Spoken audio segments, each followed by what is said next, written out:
Good morning, all. This is Muthuminar, our Assistant Professor from the Department of Agricultural Engineering at SNS College of Technology. Today, we'll see the topic on evapotranspiration that comes under the unit Soil Water Plant Atmosphere Relationship under the subject Irrigation and Drainage Engineering for the students of third year, 6th semester.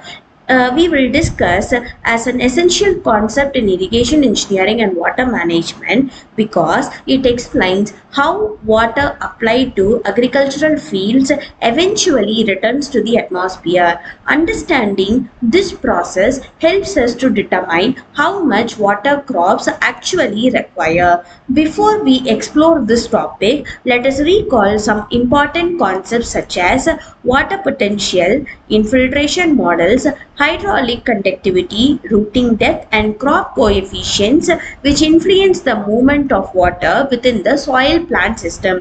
These are the things that we have seen in the previous lecture series. So let us think about a simple question. When irrigation water is applied in a field, where does the water go after some time? The answer is very interesting. Part of the water is absorbed by plant, part remains in the soil, and a large portion returns to the atmosphere as water vapor. This invisible movement of water from land to atmosphere happens through a combined process called evapotranspiration. So the concept involved under evapotranspiration is the combined loss of water from evaporation and transpiration. It is often abbreviated as ET, which is referred to the total water loss from the crop field. Evaporation is nothing but the process of loss of water from soil surfaces and water bodies into the atmosphere. Transpiration is the loss of water from plant leaves through tiny openings called stomata. Together, these processes represent the total water leaving the agricultural system. Evapotranspiration is usually expressed as depth of water, typically in millimeters per day. So the field observation that we are always seeing is the water leaves when we are not watching. That means the wet soil dries under the sun, plant cools themselves by losing water, and wind hastens the process. So the component is nothing but it is the total amount of water lost from a crop yield through evaporation from soil and transpiration from plant. So this is what evapotranspiration means. The components involved in evapotranspiration, as mentioned earlier, has two main components. The first component is evaporation, which occurs directly from the soil surface after rainfall or irrigation. The second component is transpiration, which occurs when plants absorb water through their root and releases it through their leaves.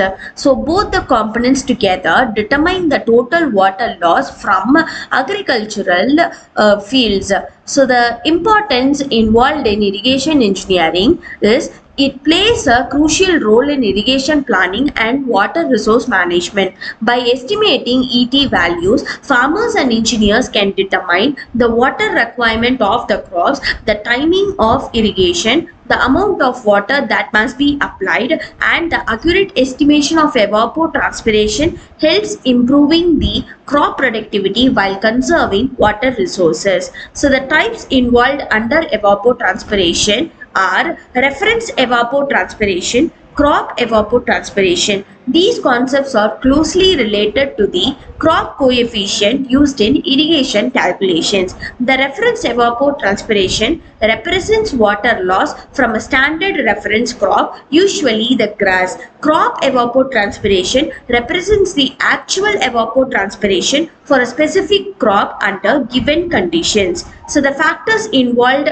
and the affecting evapotranspiration are several environmental and crop factors like temperature, solar radiation, wind speed, humidity, crop type and growth stage, soil moisture availability. Higher temperature and wind speed generally increases evapotranspiration while higher humidity tends to reduce it. The measurement methods that are involved in evapotranspiration are two methods, that is the lysimeter method and evaporation pans. Lysimeter, which directly measures water loss from soil. The evaporation plan estimates the evaporation rates. So the mathematical models and software tools help us to calculate the evapotranspiration using weather data. These methods helps scientists and engineers to predict the crop water requirement accurately. So to summarize, evapotranspiration is the combined loss of water through evaporation and transpiration. It represents the major pathway through which water leaves the agricultural field. Understanding evapotranspiration is essential for efficient irrigation scheduling, sustainable water management, and improved productivity. So today's assessment question is: evapotranspiration is expressed as volume, pressure, depth of water, and velocity. As we know, the answer is depth of water. So these are the references that I have picked out for today's session. If you guys have any doubt or anything, you guys can ping me anytime or visit this website to clarify your doubts. See you at the next class.